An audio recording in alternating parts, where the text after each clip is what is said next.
Well, good evening, everyone. Here we are, as promised. We're going to have a little segment, a little reading. I would like to reintroduce it.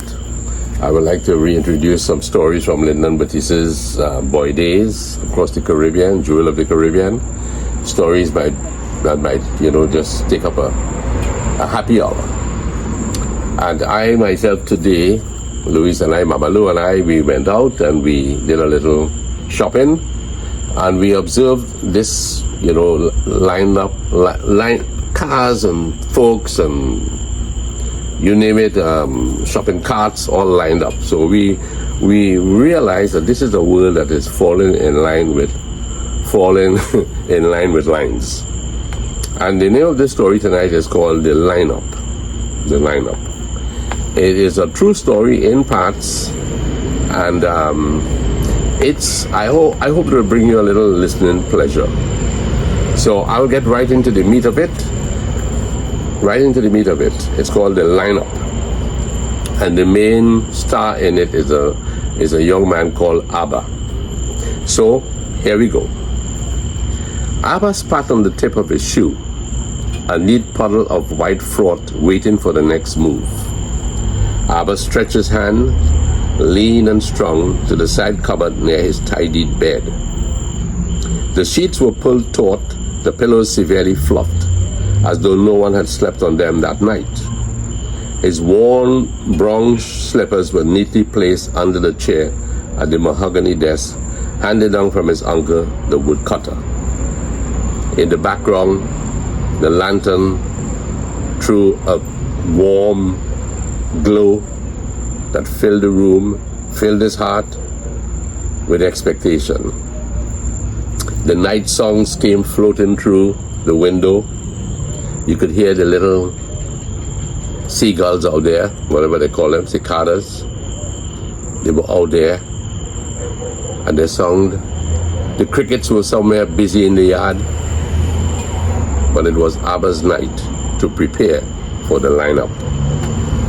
Abba replaced the kiwi polish in the drawer. He emptied a little water left in the used coffee jar into the pail under the bed, shook off the frizzled toothbrush with polish stains and water droplets, and let out a deep breath. Abba extracted newsprint from a stack on the cupboard. He glanced at the headline of the outdated paper. Nothing of interest there. He folded the paper until it resembled a shoe brush and began to work the tip of the city-bought black shoe. The polished water and spittle combo spread easily under dexterous fingers. With his left hand inside the shoe, the pattern felt luxurious. A few more strokes and a brilliant shine appeared. Abba picked up the left shoe and commanded another shuttle of frothing substance mixed with local mouthwash. Continued the exercise of clean them till they dazzle. Abba's favorite mouthwash consisted of crushed fever grass and mint bush steeped in warm water and used twice a day. Abba smelled both shoes and was satisfied they not only looked brilliant, but were aromatic. It was 5 a.m. when Abba left the quiet house nestled in the woods. He was sure everyone was still asleep. From the balcony, Mama stood in the shadows, aging hands clasped tightly, watching her son exit the yard. Abba's stride was unhurried. The crisp brown envelope, secured in a plastic bag, hidden from sun or drizzle, was clutched in his left hand. His long-sleeved white shirt, well-seamed black pants and shoes gave him an air of legal superiority. Those who passed him on the way to the asphalt main road nodded sheepishly. "Wait, ma," said a grizzled old-timer to his grizzled friend, sipping coffee outside a front gate. "Ain't that?" "Yes, it's he self. Nice boy, eh? Nice family too. I wonder where he going. I feel he's caught, or something. We go find out later." It was the way of country villages, curiosity of the hungry air. Abba smiled and moved on.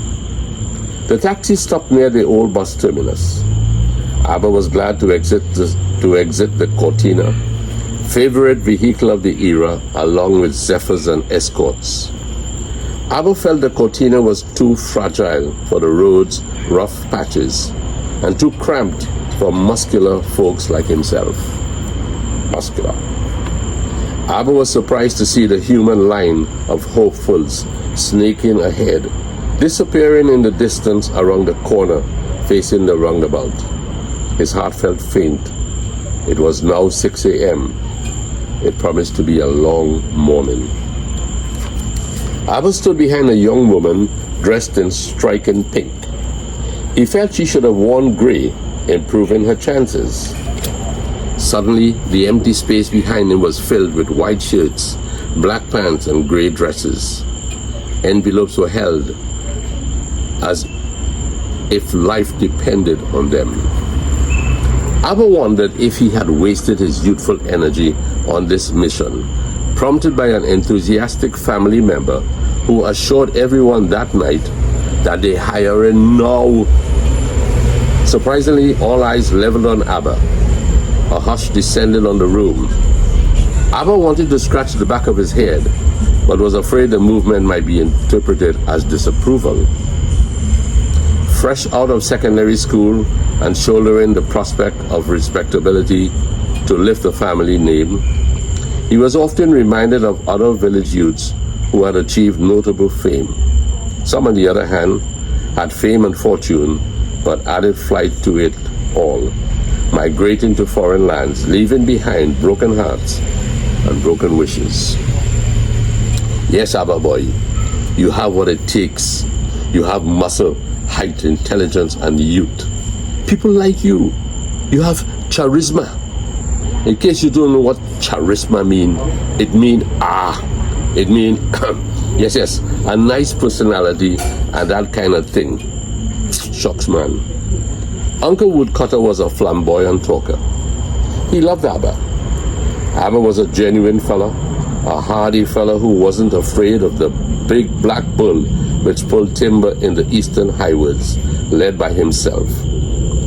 Uncle Woodcutter recalled how his brother Abba's father said that Abba, despite his very young age, showed diligence and determination to get the job done, often trampling through ugly, muddy trails to deliver mora, cedar, mahogany logs to the roadside to be hauled away to sawmills on big, long front Bedford trucks. But his younger sister, sitting erect on the flowered patterned cushion, had a different concept. She said boldly, "You mustn't lock up family, you hear? Not family, not family." She seemed on the verge of tears. Abba didn't respond, but he knew there was an oath that did not place family members above the law. He promised to chat with his sister later. The line moved 2 paces forward. The woman in pink swooned slightly. Abba offered her a KC dinner mint, but she refused politely.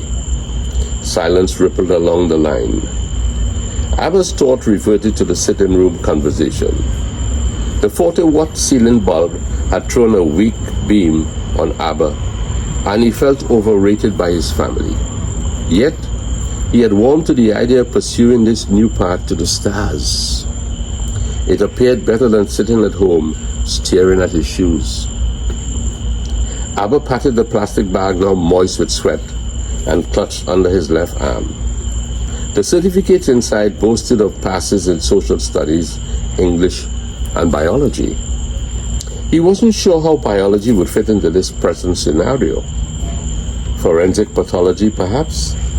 He pictured himself dressed in long white coat, sleeved to the elbow, standing over a corpse, trying to determine which organ the bullets hit before shattering both kidneys.